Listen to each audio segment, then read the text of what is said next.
What is up, everybody? Welcome to another edition of the Weekend Roundup here on Touchline Talk.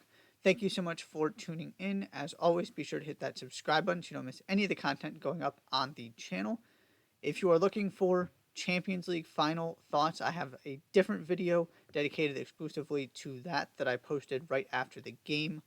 So be sure to check that out. This video is about everything else that happened this weekend. Couple other significant results I want to talk about, starting with Emma Hayes' win in her first game as U.S. Women's National Team manager. I don't put a lot of stock in friendlies, so I don't want to spend too much time actually breaking down a 4-0 win over South Korea. I do want to make a couple points, though, related to the Emma Hayes side of things. Again, it's one game, it's a friendly. But Emma Hayes has come in and has been very open about the fact that she wants to tactically evolve this team to make this team a more tactically mature group, to raise the level of intelligence within U.S. women's soccer national team setup. Getting 2 set piece goals in your first game is a good place to start with that, because she is absolutely correct that there needs to be another level here. The talent is not getting this team where it expects to go now, because there are so many other excellent teams out there and so many other players playing in really, really good club environments that then have Euros and other things like that to evolve outside of World Cups from a national team perspective. I made these points when she got hired. You can go back and watch my video on that as well. But that's a good sign when you get 2 set piece goals. It means something is working. The second thing is, okay, 4 goals. You combine those 4 goals plus 2 of the assists, so 6 goal involvements came from players that were not at the World Cup. Some of those through injuries. Then you got Tierna Davidson.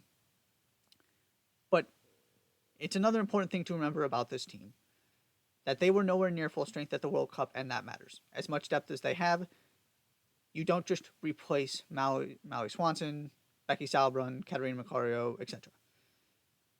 You saw what they could do in Macario and Swanson. You saw what they could do in this game with the performances they put in. So that is a good sign as well, that this is all kind of clicking right away. They hadn't scored more than 3 goals in 12 games. Got that because this team has struggled so much offensively. Good to see the goals kind of pouring in. And the last thing I'll say from an Emma Hayes standpoint, this is going about exactly as I expected it to. You can see the excitement, the respect the players have for her by the way that they're talking. She is in a very special position where she can hold the best players in the world to a ridiculously high standard and really, really push them. And they love her for it. There is a really, really strong sense of respect there. That balance is so hard to strike.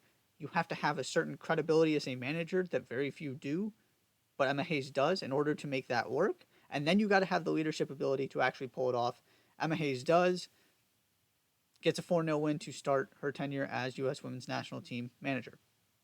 Second, Columbus Crew trying to become the second MLS team to win the CONCACAF Nations League / Champions Cup continental competition. And it falls apart very, very quickly. They almost go down 2-0. The goals just keep piling on.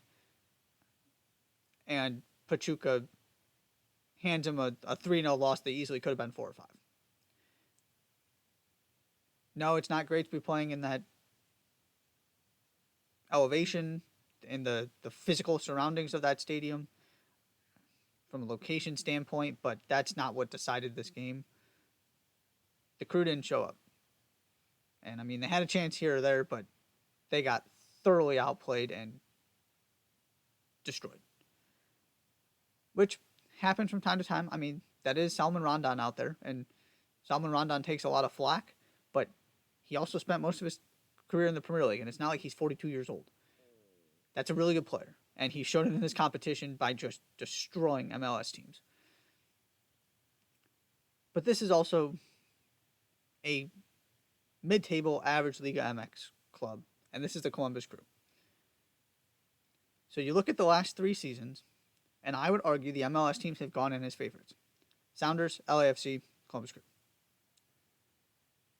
Sounders took care of business the way that they should have.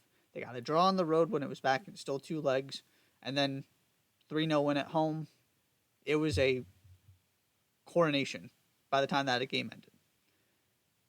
Then you get to LAFC and all these conversations about, is this the best team MLS has ever seen? Look at all these trophies they can win at the same time.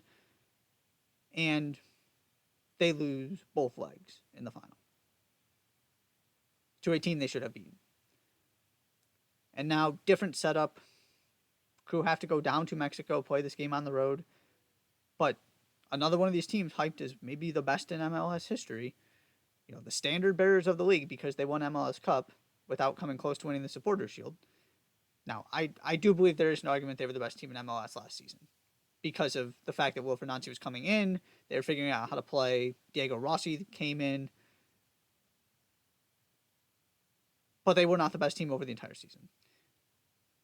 And they're expected to pull this off because they're the Crew. And Pachuca are not, Club America. And Pachuca blow their doors off.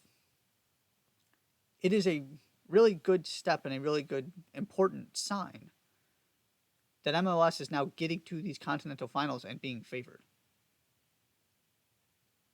The next step is you got to follow through on it. And it's not like they just lost a couple close finals where things could have gone either way. This is 270 minutes of getting thoroughly outplayed between LAFC and the Crew in the last 2 seasons. And you can say everything you want about how this doesn't line up with MLS's schedule and this competition is built for Liga MX, and